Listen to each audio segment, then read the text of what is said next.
আমরা প্রকাশিত ২ কিস্তি সংবাদের পুঙ্খানুপুঙ্খ পর্যালোচনা করেছি।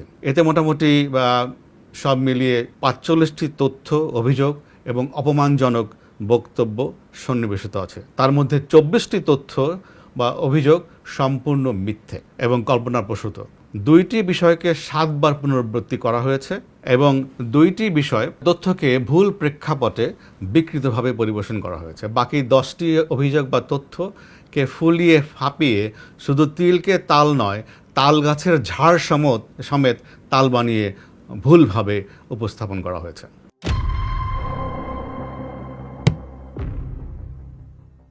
আমার জন্মশহর গোপালগঞ্জে ২০১৪ সাল থেকে আমাদের পারিবারিক কৃষি খামার ও কৃষিতে বিনিয়োগ আছে। সে সময় থেকে ১০ বছর ব্যাপী ধীরে ধীরে কৃষিক্ষেত্রে আমাদের পারিবারিক বিনিয়োগ এবং ব্যবসা চলে আসছে। প্রথমে সেখানে আমাদের পরিবার সদস্যগণ একটি ছোট মৎস্য খামার প্রতিষ্ঠা করে। সেই খামারের আয় থেকে আস্তে আস্তে ব্যবসা বৃদ্ধি হয়। পরবর্তীকালে মৎস্য খামারের পাশাপাশি সেখানে বিভিন্ন বনজ, ফলজ, ঔষধি ও মশলা জাতীয় বৃক্ষরোপণের মাধ্যমে ব্যাপক বনায়ন করা হয়। কৃষিক্ষেত্রে ব্যবসার জন্য শত শত কোটি টাকার প্রয়োজন হয় না, বা এই ধরনের শত শত কোটি টাকার বিনিয়োগের প্রয়োজন হয় না। এই যে প্রকল্প যেখানে রয়েছে, সেখানে যে পরিমাণ ভূমির উল্লেখ করা হয়েছে সেটি কোনো ক্রমেই সঠিক নয়। সত্য এই যে সেখানে যে পরিমাণ টাকার জমি কেনা হয়েছে তার থেকে বেশি আমার পরিবারের ব্যাংক এবং অন্যান্য সূত্র থেকে ঋণ, লোন বা দেনা রয়েছে। এটি মূলত তাদের ব্যবসায়িক আয় এবং ব্যাংক এবং অন্যান্য সূত্র থেকে সংগৃহীত লোনের মাধ্যমে এই ব্যবসা প্রতিষ্ঠানকে তারা ধীরে ধীরে গড়ে তুলেছে। তাছাড়া এই জমির পরিমাণ এবং ব্যবসাতে নিয়োজিত সংশ্লিষ্ট জমির পরিমাণ এবং টাকার উৎস এই বিষয় সংক্রান্ত ট্যাক্স ফাইলে যথাযথভাবে সন্নিবেশিত আছে।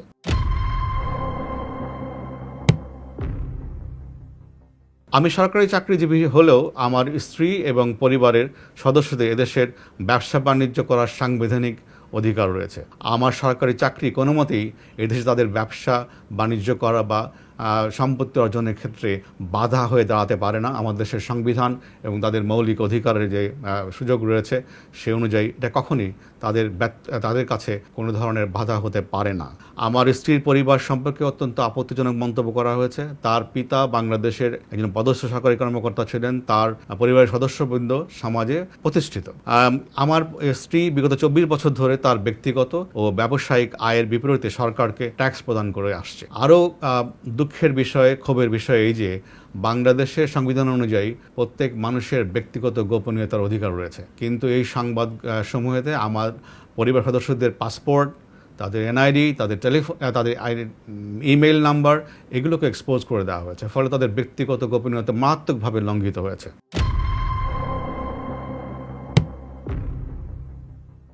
প্রতিবেদনে দুটিতে ঢাকা এবং ঢাকার বাইরে আমার এবং আমার পরিবারের যে সম্পত্তির কথা উল্লেখ আছে সেগুলো সম্পূর্ণ মিথ্যা। প্রতিবেদন মোতাবেক ঢাকার কাছেই বিঘার পর বিঘা আমাদের এবং আমার পরিবারের কোনো জমি জমা নেই। পূর্বাঞ্চলে ৪০ কাঠা জমির উপরে ডুপ্লেক্স বাড়ি নেই। পূর্বাঞ্চলের কথিত ডুপ্লেক্স বাড়ির পাশে একই জায়গায় ১০ বিঘা জমি নাই।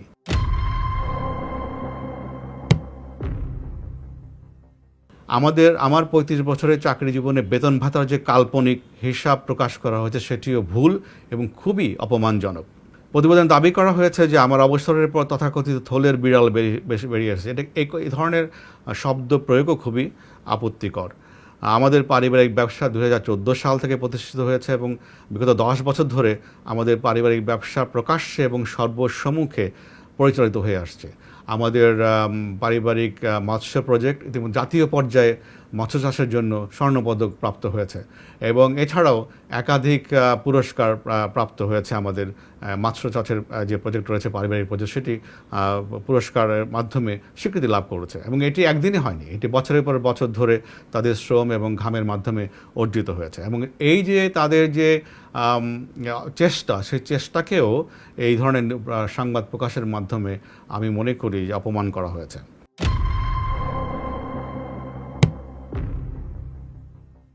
গোপালগঞ্জ প্রজেক্টে ২টি কোম্পানির কথা উল্লেখ করা হয়েছে, যেখানে ২০ কোটি টাকা, আরেকটিতে ৫ কোটি টাকার অনুমোদিত মূলধনের কথা এভাবে উল্লেখ করা হয়েছে যেন সাধারণ পাঠক মনে করেন যে এই ২টি কোম্পানিতে আমাদের পরিবার ২৫ কোটি টাকা বিনিয়োগ করেছে। আসলে অনুমোদিত মূলধন আর পেইড আপ মূলধন, পরিশোধিত মূলধন এক জিনিস নয়। এখানে এই দুইটা কোম্পানিতে ইভেন 1 কোটি টাকারও পরিশোধিত মূলধন নাই, অথচ এটা এমনভাবে বলা হয়েছে যেন 25 কোটি টাকা আমাদের পরিবারের পক্ষ থেকে দুটি কোম্পানিতে বিনিয়োগ করা হয়েছে। মূলত এই দুটি কোম্পানি প্রতিষ্ঠা করা হয়েছিল ব্যবসাকে সম্প্রসারণের জন্য। আমরা আমাদের পরিবার ওখানে যে বর্তমানে যে ব্যবসা করছে সেটাকে সম্প্রসারণ করতে চায়, কৃষিক্ষেত্রে বিনিয়োগকে সম্প্রসারণ করতে চায়, কারণ বাংলাদেশে এই মুহূর্তে কৃষিক্ষেত্রে বিনিয়োগ সময়ের দাবি। তো এটা নিয়ে পরে কোনো এক সময় কথা বলবো। তো আমরা যেটা বলতে চাই সেটা হচ্ছে মূলত দুটি কোম্পানি প্রতিষ্ঠা করা হয়েছিল আরও বড় আকারে ব্যাংক লোন নেওয়ার জন্য, কিন্তু ব্যাংক লোনের জন্য আবেদনও করা হয়েছিল, কিন্তু সে সময় করোনা প্রভাব এবং পরবর্তী সময়ে রাশিয়ান ইউক্রেন ওয়ার, জাতীয় আন্তর্জাতিক অর্থনৈতিক মন্দা, বিভিন্ন কারণে এই ব্যাংক লোনের ব্যাংকের সংকোচন নীতির কারণে এই লোন স্যাংশন সম্ভব হয়নি। ফলে যেটা হয়েছে যে কোম্পানিগুলোর কথা বলা হয়েছে কোনোটি আজ পর্যন্ত ব্যবসাতেই আসেনি। তো এটি এক নতুন কোম্পানি এবং ফাইন্যান্সে বা ফান্ডিংয়ের অভাবে এই কোম্পানিগুলো কিন্তু মূলত এই মুহূর্তে কোনো ব্যবসা করছে না।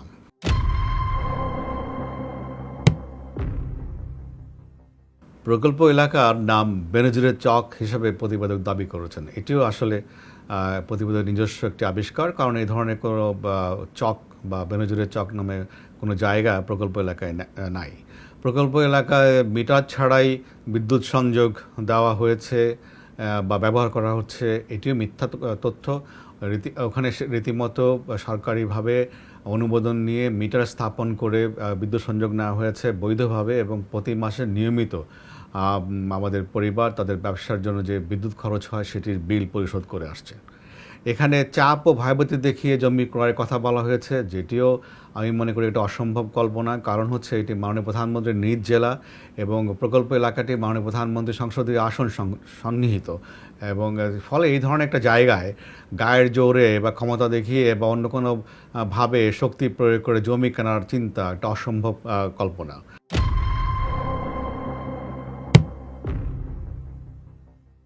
প্রতিবেদন বলা হয়েছে যে ইস্টার্ন প্রপার্টি মগবাজারে আমাদের একটি 4000 স্কোয়ার ফিটের ফ্ল্যাট আছে, এটিও একটি মিথ্যা তথ্য। মগবাজার কেন, মগবাজার, সিদ্ধেশ্বরী, রমনা আশেপাশে কোথাও আমাদের কোনো ফ্ল্যাট বা এই ধরনের কোনো অ্যাপার্টমেন্ট নাই। আনন্দী হাউজিংয়ে 40 কাঠা জমিসহ 45 কোটি টাকার বাড়ি আছে বলে দাবি করা হয়েছে। আনন্দ হাউজিং একটি বেসরকারি সমবায় সমিতি। 2007 সালে আমরা এই সমবায় সমিতির সদস্য হই এবং একটি প্লট বুকিং দেই।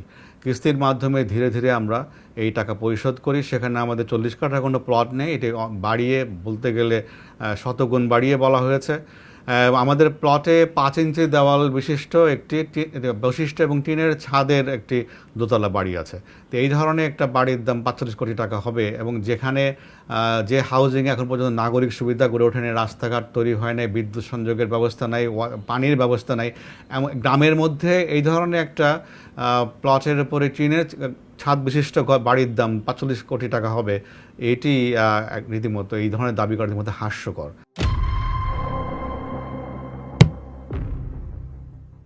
আইজি হিসেবে নাকি আমি পূর্বাঞ্চলে ফারুক মার্কেটের পাশে 10 কাঠার একটি জায়গা কিনেছি, যেটার বাজার মূল্য 22 কোটি টাকা। ইনিয়ে বিনিয়ে বলার চেষ্টা করা হয়েছে যে 22 কোটি টাকা দিয়ে আমি আইজি থাকাকালীন সময় ইনডিরেক্টলি বলার চেষ্টা করা হয়েছে প্লটটি কিনেছি। আমি আইজি কেন, ডিজি হিসাবে, কমিশনার হিসেবে কোনো মেয়াদেই আমি পূর্বাঞ্চলে কোনো প্লট কিনি নাই। 2001 সালে রাজু যখন সরকারিভাবে আবেদন আহ্বান করে, তখন আমি আবেদন করে সরকারি কোঠায় একটি 10 কাঠার প্লট বরাদ্দপ্রাপ্ত হয়েছিলাম, আজ থেকে প্রায় 23 বছর আগে, এবং সেটিও আমরা আমাদের পারিবারিক এবং নিজস্ব অর্থের প্রয়োজনের কারণে বিক্রি করে দিয়েছি। এই মুহূর্তে পূর্বাঞ্চলে আমাদের কোনো ধরনের কোনো জমি প্লট কিছুই নেই।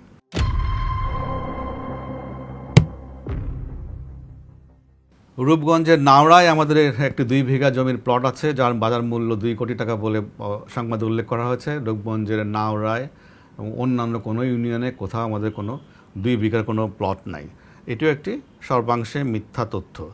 রূপগঞ্জে আমাদের কোনো জমি নাই এক্সেপ্ট আনন্দ হাউজিংয়ের, যেটি রূপগঞ্জ জেলা থানার মধ্যে অবস্থিত এলাকার মধ্যে, সেখানে একটা প্লট আছে। তাছাড়া আমাদের অন্য কোথাও কোনো ধরনের কোনো জমি বা 20 কোটি টাকা মূল্যের কোনো সম্পত্তি আমাদের নাই। মেয়ের বিশ্রামের জন্য 3.5 কোটি টাকার ফ্ল্যাট কিনেছি বলে অভিযোগ করা হয়েছে। আমার মেয়ে আমার জ্যেষ্ঠ কন্যা সবসময় আমার সরকারি বাসা থেকে তার বিশ্ববিদ্যালয়ে যাওয়া আসা করতো, তার জন্য কোনো বিশ্রামের জন্য বাড়ি কেনার কোনো প্রয়োজন আমরা কখনো অনুভব করিনি। বসুন্ধরাতে আমরা একটা আনফিনিশড ফ্ল্যাট আমরা কিনেছিলাম, পরবর্তী সময় বিভিন্ন কারণে আমাদের কাছে মনে হয়েছে যে এটা বসবাস উপযোগী নয়, এটাও আমরা বহু আগে সেটাকে বিক্রি করে দিয়েছি। সেই ফ্ল্যাটে নাকি একটা 50 লক্ষ টাকা দামের দরজা আছে, রেফারেন্স হচ্ছে, বরাত হচ্ছে বাড়ির দারোয়ান। তো বাড়ির দারোয়ান কিভাবে দরজার দাম জানলো, সেটাই হলো আমাদের একটা বিরাট প্রশ্ন। একটা দরজা সাধারণত 21 স্কোয়ার ফিট থেকে সর্বোচ্চ 32 স্কোয়ার ফিট কাঠ থাকতে পারে। যদি একটা সেই দরজার দাম 50 লক্ষ টাকা হয়, তাহলে একটা প্রতি স্কোয়ার ফিট কাঠের দাম পড়ে 2.25 লক্ষ টাকা। এটা এত মূল্যমানের পৃথিবীতে কোন কাঠ আছে আমাদের জানা নেই। এটাও একটি আমি মনে করি হাস্যকর, আমি মনে করি যে মিথ্যা, নির্জলা মিথ্যা সংবাদ, শুধুমাত্র চরিত্র হননের জন্য যেগুলো করা হয়েছে।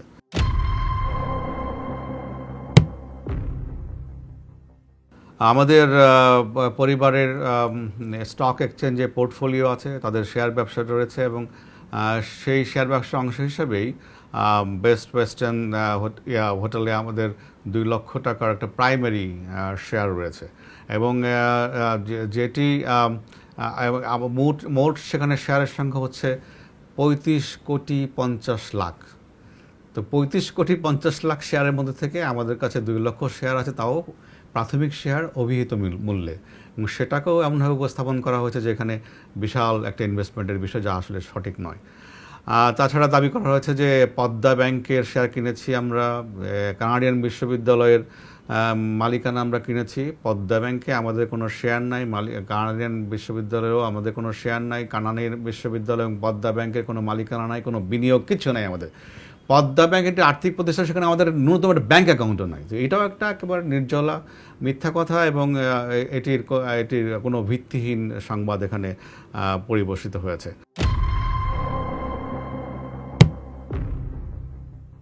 দুবাইতে 100 কোটি টাকার হোটেল ব্যবসা, সিঙ্গাপুরে 1.5 কোটি টাকার সোনার ব্যবসা, থাইল্যান্ড এবং মালয়েশিয়াতে জমি কিনেছি মর্মে দাবি করা হয়েছে। দুবাইতে আমাদের 100 কোটি টাকার কোনো হোটেল ব্যবসা নাই, সিঙ্গাপুরে আমাদের কোনো সোনার ব্যবসা নাই, এবং থাইল্যান্ড এবং মালয়েশিয়াতেও যে ধরনের গয়রহ কথা বলা হয়েছে যে জমি কিনেছি আমরা, এই ধরনের কোনো জমি আমাদের সেখানে নাই। দুবাইয়ের কেন্দ্রস্থলে কনকর্ড হোটেলে মোটা অঙ্কের শেয়ার রয়েছে মর্মে দাবি করা হয়েছে। আমরা দুবাইতে ওই হোটেলে খোঁজ খবর করেছি। এই হোটেলটিতে কোনো শেয়ার মালিকানায় পরিচালিত হয় না, এটি একটি একক মালিকানাধীন হোটেল, এবং আমরা জেনেছি, এবং এর মালিক হচ্ছে স্থানীয় একজন আমিরাতি।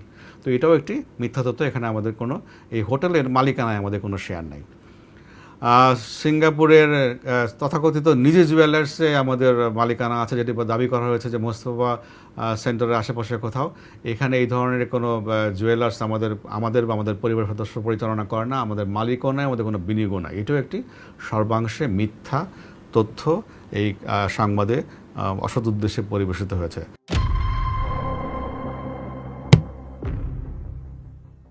সোনালী ব্যাংক থেকে বিপুল অঙ্কের লোন নিয়ে বিদেশে পাচার করার অভিযোগ করা হয়েছে। পাচার নয়, লোন নিয়ে আমরা আমাদের গোপালগঞ্জ প্রজেক্টে ইনভেস্ট করেছি, বিনিয়োগ করেছি, এবং সেখানে বড় বড় সাইনবোর্ড লাগানো আছে যেটা সোনালী ব্যাংকের এখানে আমাদের ঋণ রয়েছে, এই ধরনের সাইনবোর্ড প্রকল্প লেখা রয়েছে।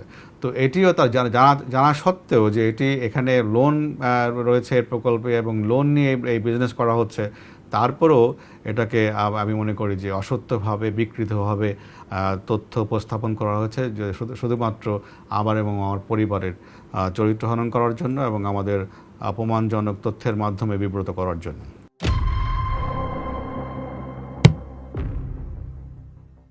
সেন্ট মার্টিন এলাকায় বাগান দখল করা হয়েছে, নারকেল বাগান দখল করা হয়েছে উল্লেখ করা হয়েছে। সেন্ট মার্টিনে আদৌ কোনো নারকেল বাগান আছে কিনা সেটা আমাদের জানা নেই। আমরা বিক্ষিপ্তভাবে নারকেল গাছ আছে, আমরা যখন যারা সেন্ট মার্টিন দ্বীপে বেড়াতে গিয়েছেন তারা দেখেছেন সমুদ্র পাড় দিয়ে বিক্ষিপ্তভাবে নারকেল গাছ আছে, কিন্তু নারকেল গাছের একটা ঘন বাগান আছে, এটা বোধহয় আমি কখনো দেখি নাই, কয়েকবার গিয়েছি আমি, কিন্তু যারা সাম্প্রতিককালে গিয়েছেন তারাও নিশ্চয়ই আমার সঙ্গে একমত হবেন যে একেবারে নারকেলের বাগান নামে কোনো বাগান ওখানে আছে নিশ্চয়ই দেখেননি কেউ। আর এই ধরনের বাগান দখলে নেওয়ার প্রশ্নই ওঠে না। আমি একজন দায়িত্ববান সরকারি কর্মকর্তা হিসেবে আমার পরিবার বা আমি কারো জমি দখল বেদখলের সঙ্গে কোনো ক্রমেই নৈতিকভাবে বা অন্য কোনোভাবে জড়িত হওয়ার প্রশ্নই ওঠে না।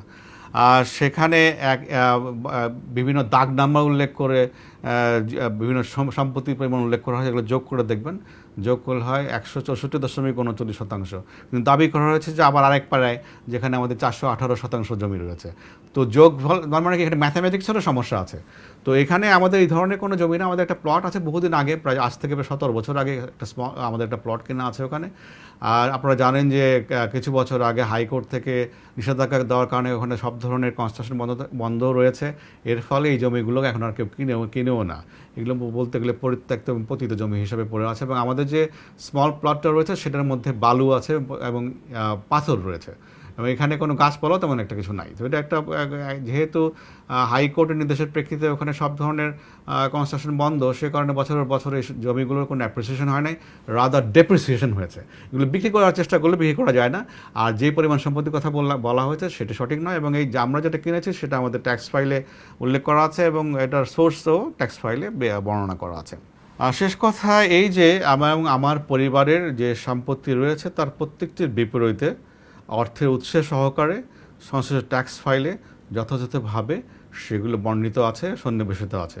আমার পরিবার তাদের ব্যবসার জন্য এবং আমি নিয়মিতভাবে কর পরিশোধ করি, এবং আপনারা জেনে খুশি হবেন যে আমি ইতিমধ্যে বাংলাদেশ সরকারের পক্ষ থেকে সেরা করদাতার সম্মানও লাভ করেছি। চাকরি জীবনে আমি ব্যক্তিগতভাবে সবসময় ঘুষ এবং দুর্নীতির বিরুদ্ধে লড়াই করেছি। পুলিশ কমিশনার এবং র্যাবের মহাপরিচালক হিসেবে জনগণের সেবার মান বৃদ্ধি করার জন্য কাঠামোগত, প্রশাসনিক এবং অপারেশনাল সংস্কার বা রিফর্ম করার উদ্যোগ গ্রহণ করেছে, এবং এই শহরের নাগরিকগণ তারা স্বীকার করেন যে এর ফলে যে সেবার ক্ষেত্রে যে প্রভূত উন্নতি ঘটেছিল তাদের কাছে সেটি স্পষ্ট। আইজিপি হিসাবে আমি অত্যন্ত স্বল্প মেয়াদে দায়িত্ব কর্তব্য পালন করি, সে সময় আমি দুর্নীতি এবং এই ধরনের অস্বচ্ছতার বিরুদ্ধে লড়াই করেছি। এখানে 100 বছরের রিক্রুটমেন্টের ক্ষেত্রে যে বদনাম ছিল পুলিশের, আমি কনস্টেবল সরকারের সহায়তা নিয়ে কনস্টেবল, সাব ইন্সপেক্টর এবং সার্জেন্ট নিয়োগের যে নীতিমালা, সেই নিয়োগ নীতিমালাকে আগাগোড়া খোল নলচে পাল্টে ফেলেছি।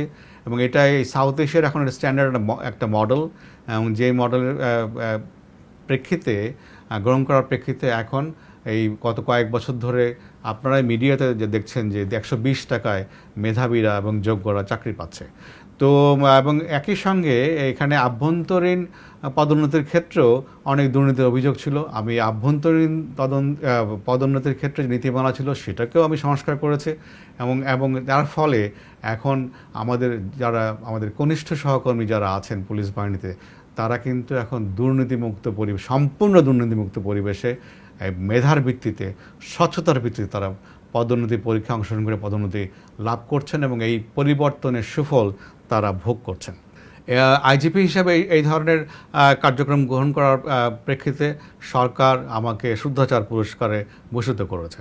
সম্পূর্ণ ক্যারিয়ারে আমি পুলিশের আভ্যন্তরীণ দুর্নীতির বিরুদ্ধে লড়াই করেছি, এবং আমার কার্যক্রম এবং আমার বক্তব্য বিভিন্ন সময় মিডিয়াতে প্রকাশিত হয়েছে, এবং আমার সহকর্মীরা তার সাক্ষী।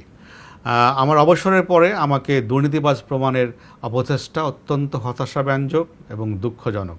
এই ধরনের অপপ্রয়াস কিন্তু ভবিষ্যতে যারা সৎ পথে স্বচ্ছতার সঙ্গে চাকরি করতে চান এবং জনগণের জন্য কাজ করতে চান তাদেরকে নিরুৎসাহিত করবে।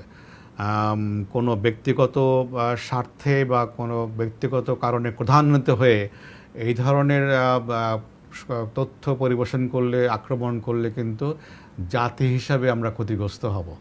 আমাদেরকে সবসময় ক্ষুদ্র স্বার্থের উপরে বৃহত্তর স্বার্থকে প্রাধান্য দেওয়া উচিত। বিশেষ করে যারা সমাজের নেতৃত্বস্থানীয় আছেন তাদেরকে বিশেষ করে এই জিনিসটা উপলব্ধি করা দরকার বলে আমি মনে করি। অনেকেই করেন, ডেফিনেটলি, তাহলে তো দেশ এতদূর এগোতে পারতো না। এবং তাদের এই উপলব্ধির কারণেই কিন্তু আমরা আজকে অনেক অগ্রগামী হয়েছি জাতি হিসেবে, অ্যাজ এ নেশন। যে আমাদের পরিবারের এবং আমার যে সমস্ত সম্পত্তির, সহায় সম্পত্তির মিথ্যা বর্ণনা দেওয়া হয়েছে, এবং যেগুলো আমি আজকে স্পষ্ট করেছি যে এই ধরনের কোনো সম্পত্তি বা তাদের বর্ণনা মতে, পত্রিকায় প্রকাশিত সংবাদের বর্ণনা মতে এই ধরনের কোনো সম্পত্তি যেগুলো বলেছি আমাদের নাই, যদি কেউ প্রমাণ করতে পারেন তাহলে আমার এবং আমার পরিবার হাসি মুখে সেই ব্যক্তিকে বা সেই গ্রুপকে আমরা এই সে সম্পত্তি বিনা পয়সা লিখে দেব। আমি মনে করি যে আমার এই বক্তব্য থেকে সকল ধোঁয়াশা এবং কুয়াশা দূরীভূত হবে এবং আমাদের স্পষ্ট অবস্থান আমি মনে করি এর মাধ্যমে আমরা প্রকাশ করতে পেরেছি। আমি সবসময় আমার চাকরি জীবনে এদেশের সাধারণ মানুষ যারা আমাকে সমর্থন করেছেন, সহযোগিতা করেছেন, তাদের প্রতি কৃতজ্ঞতা প্রকাশ করছি। আজকেও এই দীর্ঘক্ষণ ধরে আমার কথা শোনার জন্য আপনাদের কাছে আমি কৃতজ্ঞ। আশা করি এর মধ্যে আমার এই বক্তব্যের মাধ্যমে, তথ্যগুলোর মাধ্যমে সকল ধরনের অস্পষ্ট দূরীভূত হবে এবং যারা সংক্ষুব্ধ হয়েছেন তারা বিষয়টা উপলব্ধি করতে পারবেন। আপনাদের সবাইকে অনেক অনেক ধন্যবাদ এবং কৃতজ্ঞতা আমাকে অনেকক্ষণ ধরে শোনার জন্য। আসসালামু আলাইকুম।